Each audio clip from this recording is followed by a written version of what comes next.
Bay. Ito po si Banat Bay.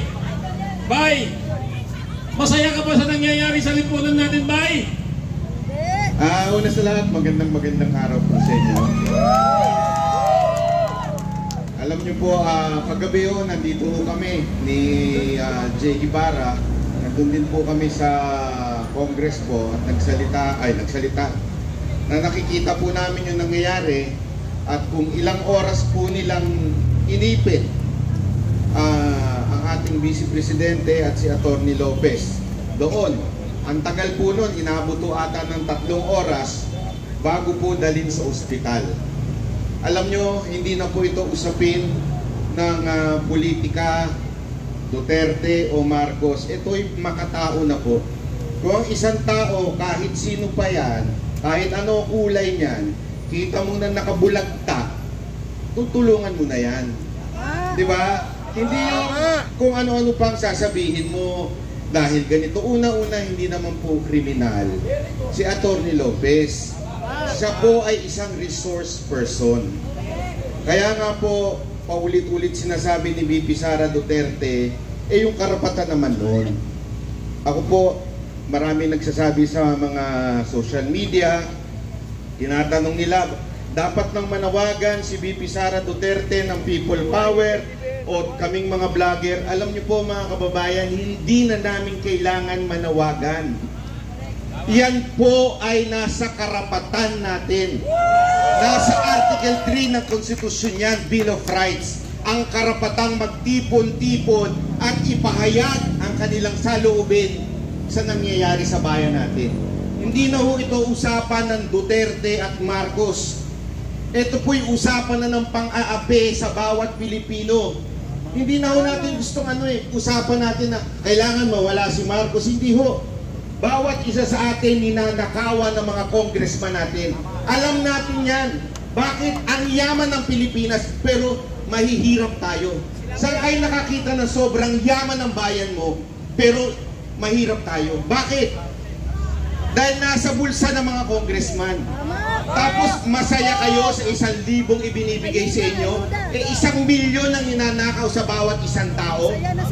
Anong klaseng bayan meron tayo? Di ba nakakalungkot po yun? Hindi na ho ito Duterte, Marcos tayo na ang inaapi dito, bawat Pilipino. Hindi na namin kailangan manawagan sa inyo na sumama kayo sa amin dito, pumunta kayo dito, suportahan si VP Sara. Hindi ho. Inapi na ho tayo. Alam nyo, para sa akin, personal ito. Alam nyo kung bakit? Ako ho nadali. Inalok ako ng 500,000 kada buwan para sumuporta sa kanila. Nung tinanggihan ko, ano meron? Kaso! Etong linggong to, pupunta ako sa Legazpi para harapin ang kaso ko. Bakit? Hindi na ako pumayag sa 500,000 kada buwan. Sana natutulog na lang ako Nagigits niyo yun? Pero hindi kaya ng konsensya ko na batikusin si VP Sara Duterte nang walang dahilan. Sana kung tarantada yun, okay Araw-araw natin banatan, pero hindi ho tama Hindi ho ako nagpapaka-righteous, nagpapaka-banal. Kailangan ko yung pera. Pero masama na ho yun Isipin nyo, kaninong pera yung mapupunta sa akin? Sa inyo galing yun. Di ba ho, sa inyo po galing yun. Kukunin ko para siraan lang ang mga Duterte. Kaya nakakalungkot yung mga vlogger dyan na dating sumusuporta sa Duterte. Putang ina ninyo, pumupunta pa kayo sa EDSA? Di ba pumupunta pa kayo sa EDSA? Tapos ngayon sisiraan nyo si Duterte? Sa halagang magkano? Huwag na tayo maglukuhan. Pantsupa nyo yan Alam ko yun Dahil wala kayong machuchupa kung wala kayong pera. Kaya nyo tinanggap yan. Sorry, pasensya na kung masama yung kung may mga bata dito. Pero totoo yun Tama. Yung isa nga nandun na sa UK chumuchupa Bakit? Hindi Pinoy! Kasi mukha kayong pera Mabuhay lang kayo ng sapat. Yun lang naman po sinasabi natin dito. Dahil marami nang sinira ang pera. Eh yung isang chihuahua nga eh. Hoy! Alam nyo ito, Alam ko sinabi yan, sa akin mismo ito ni Yorme. Alam mo ba bakit sinisiraan yan? Utos sa kanya yan eh. Noong una, siyempre, parang totoo kaya yung sinabi ni Yorme sa akin? Pero lumabas mismo sa bibig ni Vice President Sara Duterte na nagsosorry sa kanya. Huwag niyong personalin kasi kailangan lang namin ng budget. Bakit? Matatalo na kayo sa Maynila eh. Yan ang katotohanan. Talo na kayo sa Maynila, kaya kailangan nyo ng pera. Diba?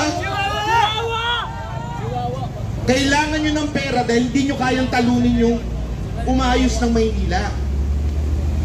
Tapos ngayon, dahil lang para sisiraan nyo ang ating Vice Presidente, na oo, hindi ko perfecto yung maali. Itong mga kapulisan natin, alam nyo po yan. Nananawagan po ako sa mga kapulisan na nasa paligid ngayon. Kayo po, binawasan ng pensyon nyo. Alam nyo kung bakit? Dahil kailangan nila ng ayuda para manalo sila sa boto. Ngayon, babawasan ng general nyo. Bakit? Kailangan din uli nila ng pera para sa ayuda para manalo sila. Kanino kinukuha? Sa pulis. Tapos sinusuportahan nyo ngayon? Tambaluslos! Oh, diba? Yan ang sinusunod din yung utos. Huwag nyo sabihin na sumusunod lamang kami sa utos. You have the right na tumanggi sa maling utos. Karapatan nyo yan. Sasabihin nyo matatanggal kayo pag sumuway kayo. Aba, sana hindi na lang kayo nagpulis. Kung hindi nyo naman kayang manindigan para sa bayan. Duterte! Duterte! Duterte! Duterte! Mga kababayan, isang paalala lamang po sa atin lahat. Sana po ay magawin natin itong mapayapa. Kasi yun po ang kahilingan ng ating Pangulong Duterte. Mapayapa at legal na paraan. Ulitin ko, Tore, ha? Legal na paraan. Tangin naman, demanda ka na naman sa akin dyan eh. Legal na paraan. Patahimik, legal na paraan. Ulitin ko, ha? Pakasuhan mo na naman ako sedition dito. Legal na paraan. Ano po yun? Manawagan tayo. Manawagan tayo na sa mga kasundaluhan natin at kapulisan natin. Tayuan ninyo ang konstitusyon. Yun lamang po yun. Tayuan ninyo ang konstitusyon. Ano nakalagay doon? Nanggagaling ang tunay na kapangyarihan sa taong bayan. Pag inaapi na ang taong bayan, ipagtanggol nyo naman kami. Yun lamang po yun. Mga kapulisan, mga sundalo, pag inaapi na po kami, karapatan ninyon ay pagtanggol ang bawat Pilipino. Kailan pa? Pag ubos na pera natin, bayan na to? Ubos na eh. Wala na nga panggawa eh. Sagad na sagad! Kaya nga pinalitan na yung build ng ano eh, build better more. Bakit? Eh kailangan na nilang palitan eh. Wala naman silang proyekto. Diba? Pangalan na yung pinalitan nila. Lahat wala na. Ngayon naghahanap. Tingnan mo bakit nagkahaloko-loko ang disaster natin. Kasi wala ng pera. Nasa ayuda. Asa na yun? Nasa ayuda. Nandung sa bagong tawag sa panunuhol. Ano yun? AYEX at saka yung akap na yan, di ba? Yan yung bago eh. So sinusuhulan tayo mga Pilipino para iboto uli sila at muli silang magnakaw. So mga kababayan, ulitin ko po sa mga OFW, alam ko mahirap umuwi dito. Pero kung kaya ninyo, gawin ninyo para sa bayan nyo. Kasi baka mamaya, pag uwi ninyo, bulok na ang Pilipinas. Yun lamang po. Gusto ko lang magpasalamat ha. Wala ho dito, banateros yan, ano yan, hindi. Lahat po ng mga vloggers dito, ina-acknowledge po natin. Suportahan po natin silang lahat. Lahat po. The mere fact na hindi ho sila nagpapabili sa kabila. Mahirap po yun. Ang laking pera meron sa kabila eh. Yung dating nakatira lang sa kubo, sana nakatira. Sa kondo na eh. Oh, may patyo pa. Totoo naman, di ba? Alam nyo, hindi ko na lang papangalanan yung kalbo na yun, ha? Nagkita kami nun eh. Yung sa Manila. Pinag-aasar-asar ko yun eh. Sabi ko, anak ka ng weteng. Dati lang, hindi, kasi hindi, ganyan. Porque puno-puno ka ng kaso, babaluktot ka. Alam ko po yung bakit. Puno na ako ng kaso eh. Ilan na kasong dinadaanan ko ngayon. Ubus na pera ko sa kakakaso na yan. Pero bakit? Kasi para sa bayan eh. Yun po ang totoo dyan. Hindi po, ulitin ko ha, wala akong planong tumakbo. Wala ang planong tumakbo ang buong grupo ko. Para lang talaga kami sa bayan. Para lang, kasi wala ho eh, mamamatay tayong lahat. Tama mali, sino dito hindi mamamatay? Meron ba dito hindi mamamatay? Pwede ba ako sumama sa lihim ninyo? Hindi, biro lang ha. Di ba lahat naman po tayo mamamatay? Darating tayo, harap tayo sa Panginoon. Anong ginawa mo? Anong ginawa mo nung nasa lupa ka? Pinaglaban mo ba yung mga kababayan mo? Sino ho dito ang namili ng bansa nung pinanganak? Sige ho, meron ba dito? Nung nasa tiyan kayo, sinabi niyo sa nanay niyo, ayoko dito sa Pilipinas, gusto ko sa Japan. Wala, di ba? Lahat tayo, wala hong choice. Pinanganak tayo sa Pilipinas. May dahilan yan. Upang mahalin mo ang bayan mo. Hindi disgrasya na pinanganak ka sa Pilipinas. Pinanganak ka sa Pilipinas upang ipaglaban mo ang Pilipinas. Masarap pumunta sa ibang bansa. Sino ang nagpupunta dito sa ibang bansa? Di ba ang sarap? Hindi ba sa inyo nakapagtrabaho sa ibang bansa? Pero hanggang ganun na lang ba tayo? Hanggang ganun na lang ba tayo na every December nangangarap tayo pumunta sa Japan, pumunta sa ibang bansa? Kasi bakit? Ang ganda ng bayan nila. Hanggang ganun na lang ba tayo? Hindi ba tayo mangangarap na someday, sana yung bayan natin katulad ng Japan, katulad ng Korea, Singapore, di ba? KOJC. Pero po, totoo naman yun. Napakaganda nun sa loob ng KOJC. Sana po ganun lang ipaglaban po natin. Okay? Tuloy-tuloy lamang po tayo dito sa mga kababayan nating nanonood dyan. Walang uwi at pumunta kayo dito. Pumunta kayo dito. Huwag nyo nang antayin na manawagan pa ang mga vloggers sa inyo. Pumunta na kayo dito. Sumaglit kayo dito. Huwag nyo nang antayin na manawagan pa si VP Sara Duterte o si Pangulong Duterte. Dahil ang balita ko, pupunta rin yun. Balita lang naman. Hindi ko pa naman sinasabing totoo yun. Pero sana ho pumunta po tayo. Ipahayag lang natin na mga congressman, ang kapangyarihan nyo nang gagaling sa mga Pilipino. Yun lang. Ang kapangyarihan nyo ay galing sa amin. So parang awa na, tama na yung pagnanakaw nyo. Tama na. Parang awa nyo, tama na. Ubus na ang pera ng Pilipinas. Kailan pa kayo tatayo? Pag kumakain na kayo ng bubog? Hindi, tanong mo siya, kailan pa ho kayo babangon? Yun, ang tanong dyan, kailan pa kayo babangon? Pag wala na, walang-wala na tayo? Sobrang hirap na natin? Ngayon yan, sobrang hirap na natin Alam niyo, ang ganda nung sinabi ni VP Sara Duterte. Di ba tinanong siya kung mananawagan siya? Ang sabi niya, mahirap kasi ngayon lumabas kung mga tao dahil naghihirap. Tama siya na mali. Tama siya na naghihirap talaga ang Pilipinas. Pero sa akin, habang naghihirap tayo, mas may dahilan pa nga tayo lumabas Para ipakita natin, tama na. Tama na pag nanakaw nyo. Kawawa naman na kami. Ubus na pera ng bayan natin. Diba? Anong itsura ng Pilipinas ngayon? Puro hukay. Puro traffic. Corrupt na mga enforcer. Di ba kayo nahihiya nun? Araw-araw may nahuhuli na opisyal ng gobyerno naka-7 pa, dadaan ng busway, magpapalusot. Kamag-anak naman yun. Ano ba? Hanggang ganun na lang ba talaga tayo? Masaya na po ba tayo sa ganun? Kung hindi, pumunta ka na dito, ipahayag mo na yan. Yun lamang po. Maraming salamat po. Ako po si Banat Bay.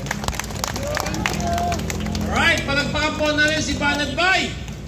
Yan po Kita po ninyo. Supposed to be, kung tinanggap niya yung 500,000, dapat yan natutulog na ngayon. Pero tinanggihan niya, yun, punong-puno ka ng kaso ngayon. Okay. Alright. So ngayon, isa po itong ordinaryong tao lang lumapit sa akin. At sabi niya, pwede ko rin bang ihayag yung aking damdamin? Dito po, wala pong kinalaman ng estado mo dito kung ano natapos mo. Ang importante yung diwa ng pagkakaisa at alam mo ang layunin kung bakit ka nandito. I-welcome po natin si Roselito Sarte. Galing pa po ng Mindanao ito. Yan. Magandang gabi, mga kababayan. Magandang gabi sa bayan ng Pilipino. Tulad ninyo, ako isang ordinaryong mamamayan. Ordinaryong mamamayan na apektado ng bulok na sistema ng administrasyon. Papayag pa tayo ng ganon? Tingnan nyo sa Kongreso. Ang mga nakaupo, mga MP, baliktad na ang sistema. Ang mga MP ang nanguhusga sa mga opisyal ng ating kapulisan. Tama ba yun? Diba? Ngayon, kailan pa ba tayo kikilos? Kailan pa ba kikilos ang sambayanang Pilipino para ibagsak ang bulok na sistema ng administrasyon? Ako isang tubong Mindanao, buong pusong maninindigan para sa bayan, para sa mga Duterte! Duterte! Buong Mindanao, suportado! Ang mga Duterte! Kung malapit lang ang Mindanao, sigurado ako, wala nang paglalagyan ngayon dito. Punong-puno na tayo. Pumunta ako dito. Gustong-gusto ko makapagsalita. Halos araw-araw, nanonood ako sa mga video ni Banat Bay. Doon natin makikita bias na ang nangyayari sa Kongreso. Baliktad na ang sistema. Ang ating mga abogado, mga opisyal ng gobyerno, matitinong opisyal ng gobyerno, mga opisyal ng kapulisan, hinuhusgahan ng mga NPA. Mga NPA na nagtatago sa pagiging isang kongresista. Mga Bisaya, ako'y nananawagan, musugot ba mo ngay nganiyon lang ta? Papayag ba tayo na gaganunin lang tayo? Inaapakan na tayong mga Pilipino ng mga sakim sa Kongreso. Kailangan na natin kumilos, tuldukan na natin ngayon.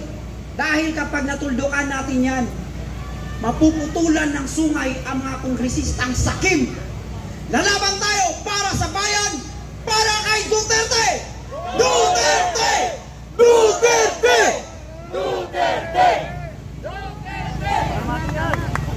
Maraming salamat. Kung anong liit ng tao, ganun pala kalaki espiritu, mas palagi pala espiritu nito. Palagpakan po natin si Roselito Sarte. Okay? At syempre po sa lahat na nandito ngayon, okay, kayo ba'y pagod na? Tatagal pa ba kayo? Yung mga palobat ng cellphone ninyo, maghanap na kayo ng power bank. Ha? Kasi walang uwian ito. Okay, nagpaalam ako pero sabi sa akin, huwag ka nang umuwi. May darating pa. Okay.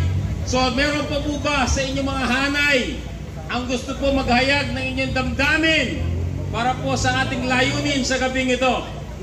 Welcome po kayo. Pwede po kayo lumapit dito para magsalita. Meron po ba? Meron po ba sa hanay dito ang gusto maghayag ng kanilang kalooban? Mga Muslim na mga kapatid natin, inanyayahan po namin kayo na maghayag ng inyong damdamin. Alin po kayo dito? Dato. Okay, ano po ang buong pangalan niyo po? Hindi maraming view. Ako po si Kumini.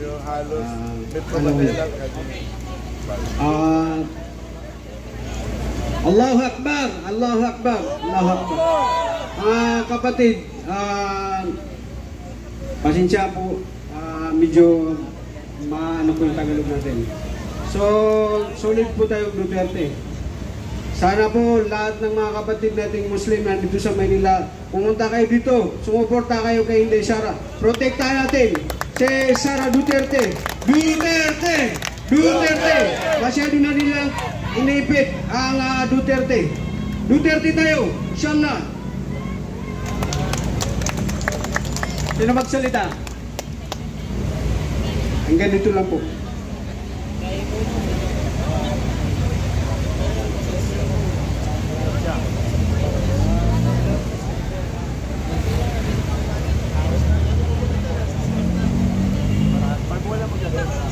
Supportan tanong kay so Duterte. Katawan tanong. So minibigay niya kita no. Pakay. Niada sa mga drugs ko ingat tanong. Niada sa mga sindikato. Supportan tanong siran. Kambusiran kumumada sa kadato na niya kadakal masudluga si ko mga ingat tanong. Ilay naman, kumbusira mada sa kadato na tanto kuminda ka sudruga si kumayangitan no, madakal sugpamunon, ha? Na supportan talo su Duterte. Assalamualaikum. Maraming salamat kapatid. Ayan po, narinig natin ang iba't ibang sektor, iba't ibang personalidad na iisa ang layunin. Iisa ang ipinaglalaban na itama na ang kabaluktutan, ang kawalang hiyaan ng administrasyong BBM. Alam ko po na maraming nakikinig at nanonood sa inyo. Kami po muli ay inaanyayahan namin kayo kung kayo ay tunay na Pilipino, kung kayo ay may pagpapahalaga sa pamilya at sa mga anak ninyo. Eto na ang tamang panahon. Lumabas na po tayo sa ating mga tahanan at tayo po ay magtipon-tipon dito para ipahayag na tayo po ay hindi napapayag na magtagal pa ang administrasyong ito. Saksi rin ako sa EDSA 1, EDSA 2. At ngayon po, mauulit na naman dahil another Marcos. Nasaksihan ko ang ama. Pero nangingilabot ako sa kawalang hiyaan ni BBM. Lahat ay itinalo, lahat paliwala sa kawalang hiyaan ang ginawa ng kanyang ama sa pagkawalang hiya niya sa bayan at sa kapwa Pilipino natin. Walang kabusugan, walang katinoan na pag-iisip dahil iba talaga ang duda ng mga adik.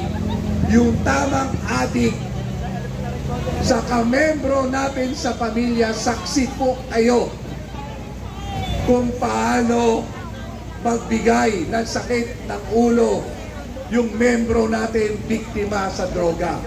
Pero si BBM, hindi siya biktima ng droga.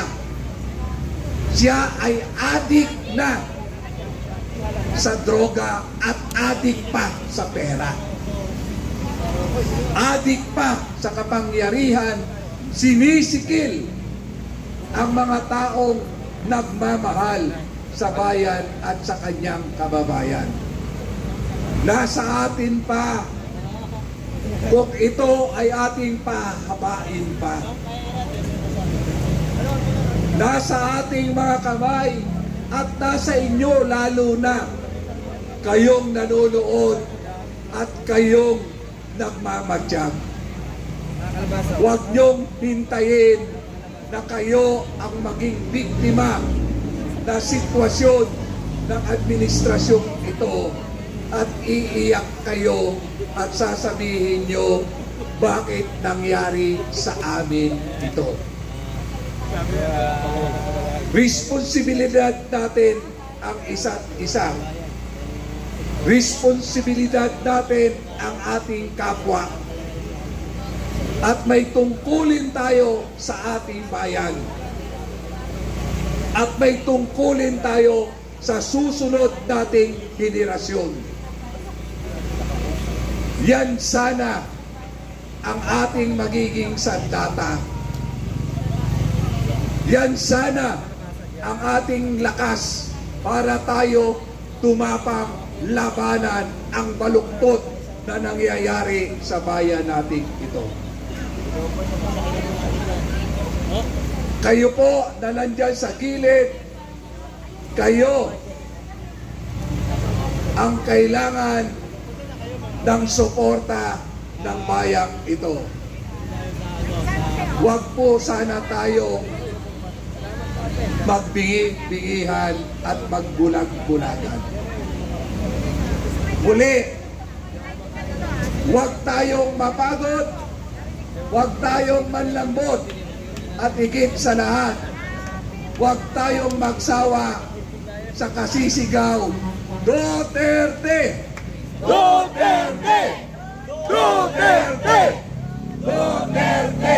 Alam nyo, sa bawat sigaw natin, binibigyan natin ng lakas ng loob at higit sa lahat, suporta sa super inday natin na lumalaban sa mga demonyo sa ating kapaligiran.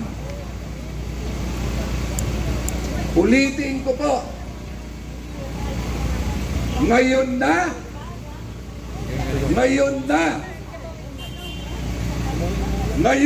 tayo kumilos bago tayo maubos ng mag-asawang adik sa pera, adik sa cocaine, adik sa kapangyarihan. Hinihintay po namin kayo. Hindi po kami aalis dito hanggang hindi kayo dumarating po dito. Salamat. Mabuhay ang Pilipinas. Mabuhay ang Pilipino. Alright, maraming salamat po kay Tatay Rani. Alam niyo po, saludo kami sa inyo kasi bawat kalat na meron po dyan, pinupulot ninyo. Yan po ang magandang disiplina na meron po sa ating ngayon. Okay? Kaya po maraming salamat po sa inyo. Meron pa po tayong isa sa tatawagin na magsalita, isang ordinaryong mamamayan ng ating lipunan at gusto niyang ihayag ang kanyang damdamin at saloobin sa katauhan kay ni Chris Lumban. Magandang gabi, mahal kong Pilipinas. Assalamualaikum sa ating mga kapatid ng mga Muslim. Mga minahal kong kapatid, nandito tayo lahat dahil mahal na mahal natin ang ating bayan. Saan tayo nanggaling? Bakit tayo nandito? Anong nangyayari sa ating bayan? Bago umupo si Tatay Digong, wasak na wasak ang ating bayang Pilipinas. Kapag malipasan ka ng goto, Nagiging narco state ang ating bayan. Sa kanyang pagkandidatura, walang ni isa man sa gobyerno na sumusuporta sa kanya. Sino ang nagpapanalo sa kanya? Ang taong bayan. Ano ang mga pangako ni Tatay Digong nung panahon na siya ay tumakbo? wawasakin niya ang droga. At iyon, unti-unti nating nararamdamang mga Pinoy. Nagkaroon ng kapayapaan, buwan pagkatapos ng buwan, taon, tayo ay natutulog ng mahimbing. Ramdam na ramdam ng ating bayan. Di ako nakalive. Ayaw ni Tatay Digong na magsakripisyo ang mga Pilipino na magkaroon ng mahabang pila. Kaya ginawa niya 10 years ang ating mga driver's license, ang ating mga passport. Mismo ang pagdisiplina sa paninigarilyo sa lansangan, nagawa niya ito. Ngayon lang nangyari yan eh. Yun ang dahilan na ngayon ay ramdam natin kahit anong paninira sa House of Representatives, suportado si Tatay Digong ng masang Pilipino. Tama! Yun ang dahilan na ikaw ay nandirito ngayon. Yun ang dahilan na ipinakita mo ang iyong suporta para sa bayan. Nanood ka ngayon. Panahon na para ikaw ay magkaroon ng bahagi. Para ikaw ay makisama sa mga taong lumalaban para sa inang bayan. Mayaman ang bansang Pilipinas. Ginto meron tayo. Ngunit sa taong ito, 25 tons of gold ang nabenta sa ibang bansa. Nasaan na? Nasaan na? Atin ba itong naranasan na may pagbabago para sa ating inang bayan? Nagkaroon ba ng dagdag na proyekto? Saan tayo pupunta kung hayaan natin na tayo ay matulog na lang, naantayin na lang natin ang 2028 na ganitong pamumuno sa ating bayan? Hanggang kailan tayo walang bahala na lang? Ilang buwis ikaw magbabayad para babayaran ang utang na umutang ulit, nang umutang ulit, ngunit walang napupuntahan para sa ating inang bayan?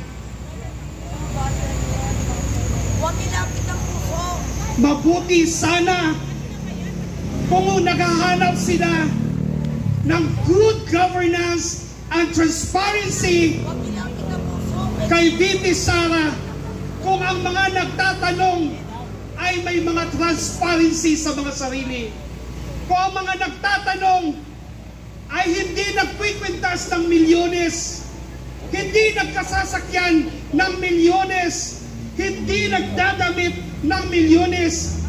Ako, ikaw na nanonood, nagbabayad ng buwis, simple lang, Lazada, Shopee lang ang damit natin, o minsan sa UK pa galing. Pero sila nakaupo lamang sa House of Representatives, Hermes, F. San Laurent, Dior, LV. Kawawa ang taong bayan. Ikaw na delivery driver, ang laki ng iyong ambag para sa bayan. Ikaw na tagapagwalis sa daan, ang laki ng iyong ambag. Ikaw na nagtuturo, ang laki ng iyong ambag. Pero ang ating mga House of Representatives, wala na silang ginagawa kundi puro pamulitika. Naniwala ba kayo? Yung hinahanap nila na confidential fund ni Vice President Sara, sabi nila, ipahayag mo na, ipakita mo na yan. Sige, sabihin natin. For the sake of argument na ipakita na, ilabas yan. Sa tingin nyo, titigil sila? Do you think they will stop the investigation? No! Absolutely no! Hindi sila titigil hanggat hindi sila maninatili sa kanilang pwesto.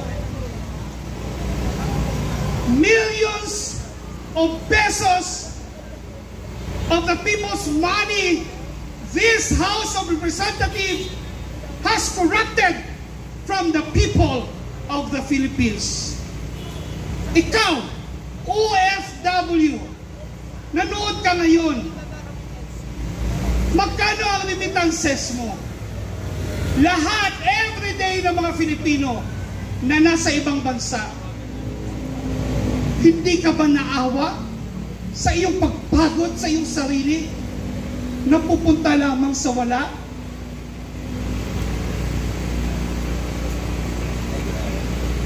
Yes, maawa ka sa sarili mo, maawa ka sa pamilya mo, maawa ka sa bayan.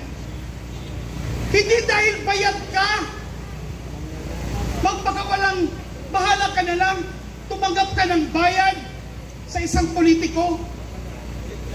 Ipaglaban mo ang bayan.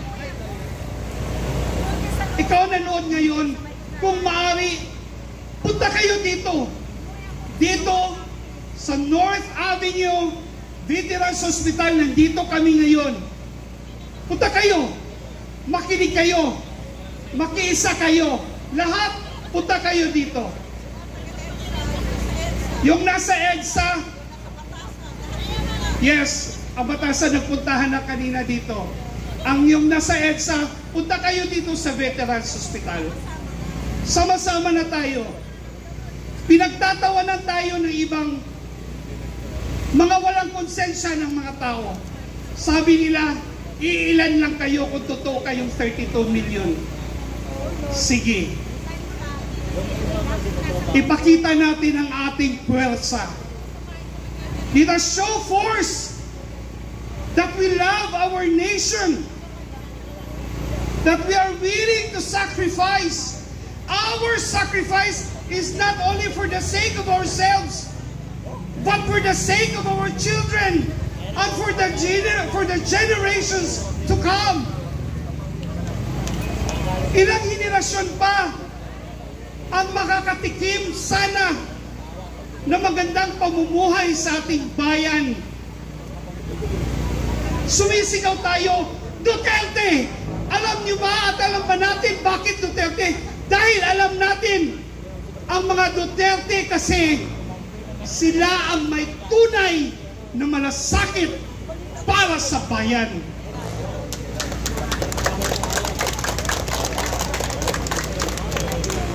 Kung nakita lang sana natin noong mga nakaraang taon, yung mga nakaraang mga senador, yung mga nakaraan ng mga kongresista, pangalan sana nila ang sinigaw natin. Tama? Yung mga panahon na sila ang nagdala sa ating bayan, sila sana ang sinisigaw natin. Pero anong nangyari? Nadismaya tayo. Nadismaya ang ating magulang. Nawala na lang ang ating mga ninuno.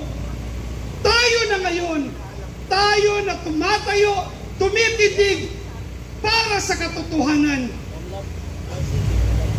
Hindi ba isang pambabastos, isang vice president, sa kadahilanan nila, nagtitipid sila ng kuryente at tubig?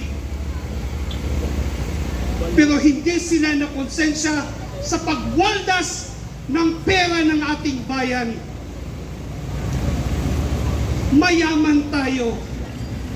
Malaki ang kita natin sa totoo lang. Pero nasayang lahat ito. Nasayang dahil pinupulsa lamang ng mga iilan ng mga tao. Alam Alam ba natin kung bakit ang daming kalaban ng mga Duterte ngayon? Dahil ang mga oligarko na dating gutom na pinatiklop sa panahon ni Tatay Digong ay hindi nakakilos. Kunting reklamo ng taong bayan, nagmamahal ang kuryente, sinisita agad ni Tatay Digong. Ngayon, ang Pangulo natin, dahil may epekto na sa utak sa kanya, baliwala na sa kanya ang pangyayari. Hindi na niya nakikita ang kalagayan ng mga mahihirap na mga Pilipino. Wala siyang malasakit, wala siyang nararamdaman, wala siyang naririnig dahil isa siyang oligarko. Lumaki siya na puno sa yaman. Hindi katulad sa atin na nagpupursige ng mag-aaral, nagpupursige na makapagtapos, nagpupursige na makapagnegosyo, kahit maliit na negosyo, para maiangat ang ating kalagayan sa buhay. Ngunit hanggang dyan lang tayo. Sa ibang bansa, may mga mayayaman na ibang bansa, ang mga mahihirap sa kanila ay may sweldo ng gobyerno. Hindi ayuda. Hindi, hey, hindi ganun. Nakakatanggap talaga ng totoong ayuda, totoong sweldo ang kailang mahihirap. At meron pang sariling helper. Sino mga helper? Kadalasan mga Pinoy. Magagawa natin yan. It will happen in the Philippines kung ang ating bansa, ang mga namumuno ay totoong may malasakit at totoong hindi namumusa ng pera sa ating bayan. Salamat, ikaw, nakikinig at nanonood. Salamat sa iyo, nanood ka at nakikinig.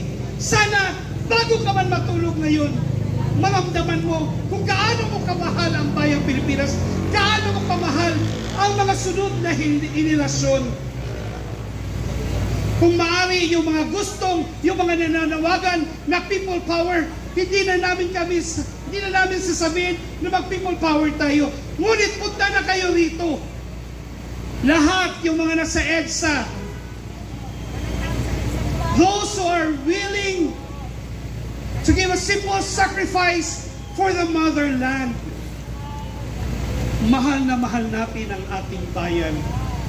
Mahal na mahal natin ang bansang Pilipinas. Maliit na bansa, maliit na lupain, pero ang daming nag-aagawan sa ating bansa. Mahal na mahal ng Diyos ang ating bayan.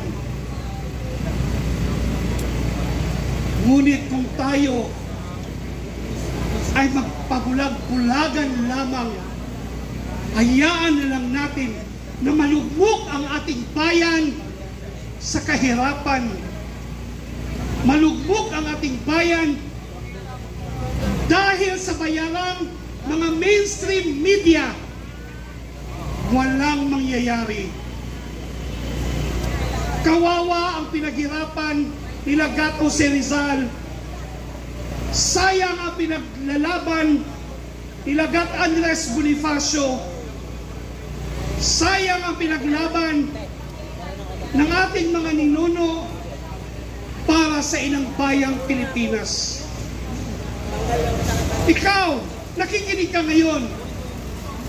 Kung ikaw ay may social media, share! Share mo yan! Tell your family, open the eyes and the minds of the members of the family. Tell them that we should be shaken, we should be awakened, we should rise up from ashes. We will shine with this glorious Philippines na mawala sana ang korupsyon. Mawawala sana ang mga taong mga hipokrito, napakamalinis. Akala mo kung sino pero sarili nila, wala silang accountability. Ayaw nila na sila ay mabusisi sa Commission on Audit. Ang sa kanila lamang, gusto nila mo-certify lang, isi-certify lang ang kanilang nagagastos. Walang Commission on Audit na makikialam sa kanilang pera. Magkano naman ang pera yun? Milyones! Hundreds of billion ang ini-insert nila ngayon sa 2025 budget. May sinabi ba ang bayan? May sinabi ba ang Kongreso? Wala silang sinabi. Kasi may partida ang mga ito. Huwag na ilapit. Mga kapatid kong mga Pilipino, ang ating pinaglaban ay hindi lamang sa ngayon, kundi para sa bukas, para sa darating na mga henerasyon. Huwag nating hayaan na ang droga ang magbubulok sa sistema ng ating bansa. Ayaw natin na may magtuturo sa ating mga anak na drogista. We don't want a drug addict teacher. We don't want a drug addict counselor. We don't want a drug addict to run our business. We don't want a drug addict to implement the law kasi addict siya. Pero ngayon, meron tayong Pangulo na addict. Addict ang Pangulo ng Pilipinas ngayon! Kawawa ang ating bayan!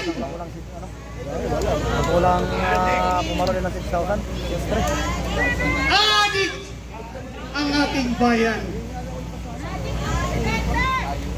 Kaya lumabas ka. Lumabas ka. Punta ka dito. Veterans Hospital. Ang nangyayari sa ating Vice Presidente, ang nangyayari sa kanya ay isang pagbabalahura. She's protected by our Philippine Constitution. Nasaan na ang separation of powers? Nasaan na ang ating legislative body nagiging judiciary na? Ano bang nangyari? At ito pa, ang problema ng itong mga kongresista sa atin na nag-imbestiga. Wala silang mga pinakitang mga evidence, kundi ang ginagawa nila, nag-fishing sila. Kulang na lang, patawagin ng janitor sa CR ng OVP kung totoo bang tumatay ang ating presidente ng ginto. Kung ano-ano na lang ang kanilang gustong patatawag. Let us all rise up. Let us show to the world that Filipinos are worth dying for. Maraming salamat. Magandang gabi. Bayang Pilipinas!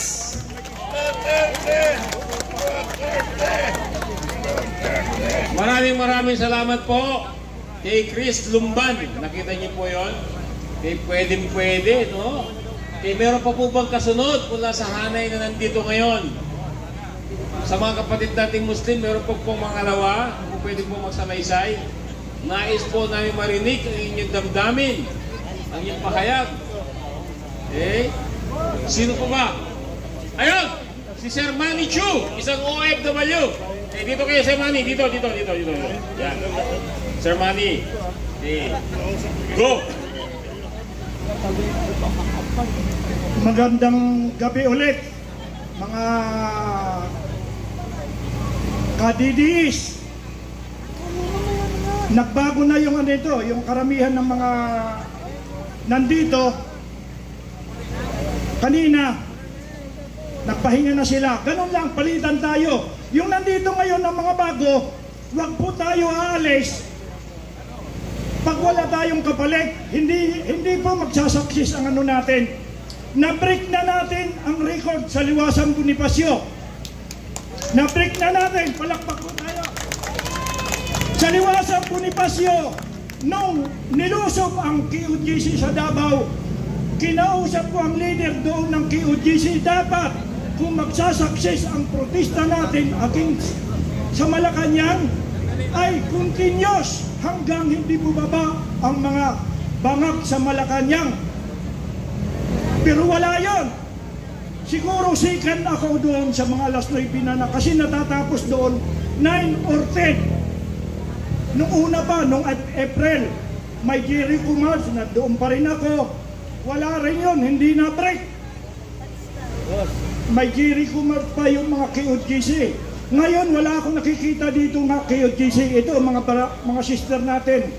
Muslim, nakikita ko yan. Pidiyalik, Liwasang Bonifacio. Andito na naman sila. Maraming salamat, sister. Assalamualaikum. Ako pala si Manityo, ha. Dati po ako OCW. Siguro hindi ko lang sasabihin kung ilang taon ako doon. Siguro kalahati sa buhay ko nasa abroad. Nasa construction po ako. Isa po akong superintendent, supervisor sa EEI, either it is local or international. Napuntahan ko na po lahat ng ito, malalaking kumpanya sa buong mundo. MHI, Japan Gas Corporation, nandiyan yan sa Alabang.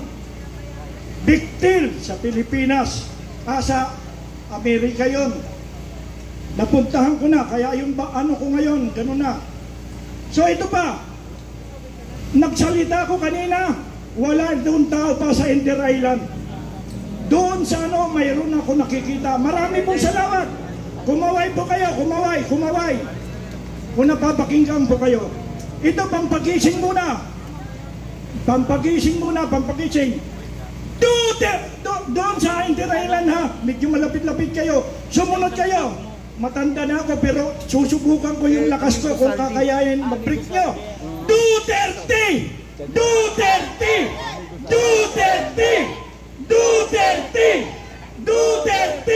Salamat!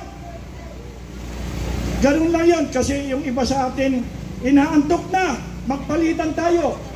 Ito ba, maganda na alala ko. Kasi kung wala tayong plano, hindi tayo kakanya. Pag umulan, marami tayong shelter. Ito, andon, dito sa loob. Mahaba ang payong natin. Ayan o. Below sa Ilarte. Nasa baba lang tayo. Mag-pull in line tayo dyan. Huwag na tayo umuwi o lumayo pa. Kasi pag nakitang isa, baka bukas mag-cloud seeding si Lisa Tanas. Ganun na naman. Doon sa Liwasang Bonifacio, marami ang duda. Nag-cloud seeding ang Malacanang. Pero tumama rin sa mga typhoon na ito. So ganun lang ang ano natin. Marami akong bomba pero ano ko, reminder lang. Reminder sa mga ano ito. Sa gagawin natin dito. Magpapalitan lang tayo. Ito pa. Diyan sa mga live pa na kung sino pang nanonood ng mga OCW na nasa abroad, alam ko hindi kayo makakapunta dito. Ang gagawin nyo, sabihin nyo sa mag-anak nyo na nandito sa NCR, bigyan nyo sila ng pamasahe para pumunta dito sa North Avenue sa Veterans Memorial Medical Center. Andito lang Gate 1, sa Gate 1. Dito lang ito. Ganon, magandang pwesto ito. Kasi doon sa Liwasang Bonifacio, ang ginawa, doon pa sila sa Bonifacio, malapit. Ang mga dumadaan, hindi masyado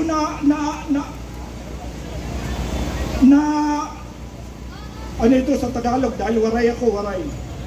Hindi nalalaman yung mga ginagawa namin doon, yung mga DDS or KOGC. So sabi ko nga, umatras tayo, para aware ang dumadaan, kagaya ngayon, ito, maganda ito. Kanina nagsalita ko, walang nakaparking dyan sa center. Ngayon, mayroon na. At ito pa, yung dito lang yung nakikinig pa dyan sa ano ito, sa either sa FB or sa YouTube, social media. Kung nasa NCR lang kayo, bukas, linggo, dapat ano na natin ito, wala na. Wala na po.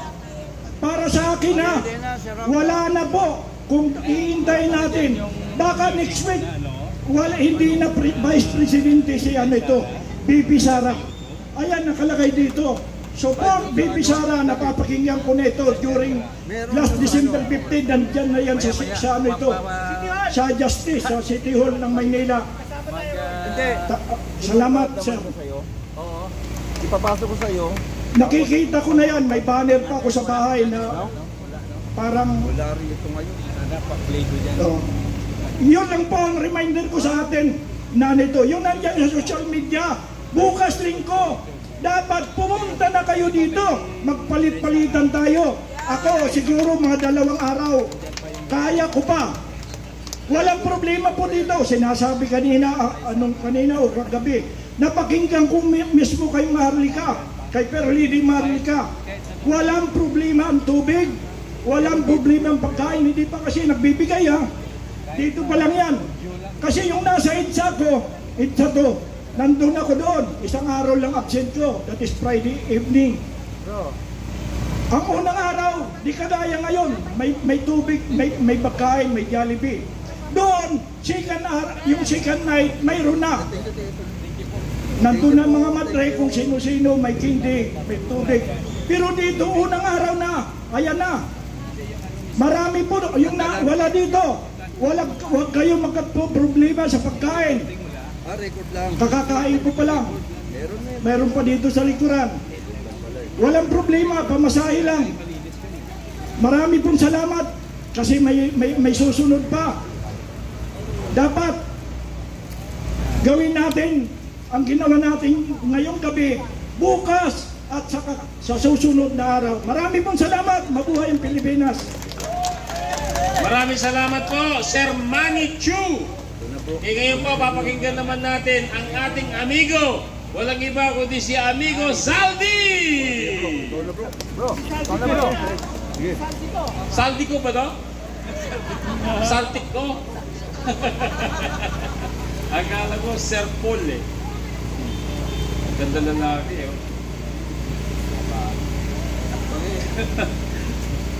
Okay, actually hindi ako marunong magsalita eh. Sana kanta, no? Kaya lang,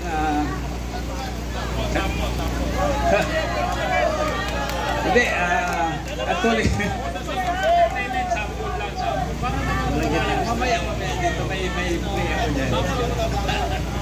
Okay, anyway, bago po sa lahat, ay good evening ba o good morning na? Good morning na. Oh, walang uwian daw. Okay, bago po ako magsalita, magpasalamat muna tayo sa ating kaibigan sa Japan, no, na nagbigay kanina ng pagkain, no? Kahit kunti lang. Pasalamatan po natin si tawag namin doon si Inday Sniper, no? Japan charity vlog. Palakpakan po natin. At yung iba ring mga kaibigan natin dito na nagbibigay din ng kanilang mga konting pagkain, tubig at iba pa po. Okay. At isa pa po, sa lahat na lagi kong sinasabi dito ay gusto ko pasalamatan lagi po yung lahat ng mga vloggers po. No, na talagang ako hindi ko kaya itong ginagawa nila, vloggers na ako pero may edad na ako eh, 63 years old na. Magsi 64, no?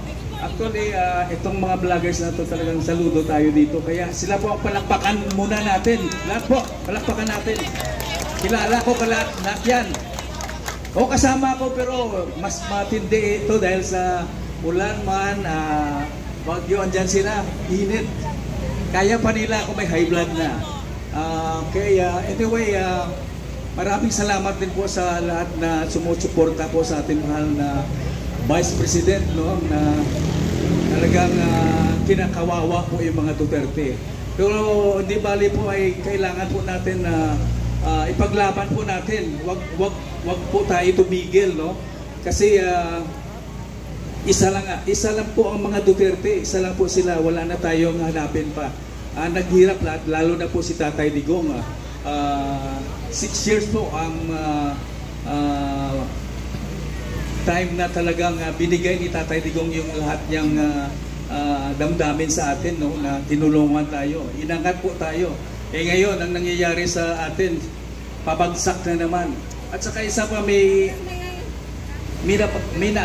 nabasa ako sa sa Google na 9 major drug trafficking countries in the world po. Nakakagulat po, pang 9 na pala tayo, pang 9 na tayo. Major drug trafficking country in the world po. Pang 9 na po ang Pilipinas. Kaya nakakabahala po. Ito pa ngayon ang nangyayari, talagang laganap na yung drugs. Dati kasi ang pagkakaalam natin yung mga narco country, mga Mexico, Afghanistan, hindi natin iniisip na kasama tayo, pero pang 9 na po tayo. I-search nyo po sa Google yan. Makikita nyo 9 major country po na trafficking, drug trafficking country na po tayo. Okay, anyway, hindi ako masyado sa kwan eh. Bro, andyan na ba yung ano? Okay, dito na. I-play mo bro.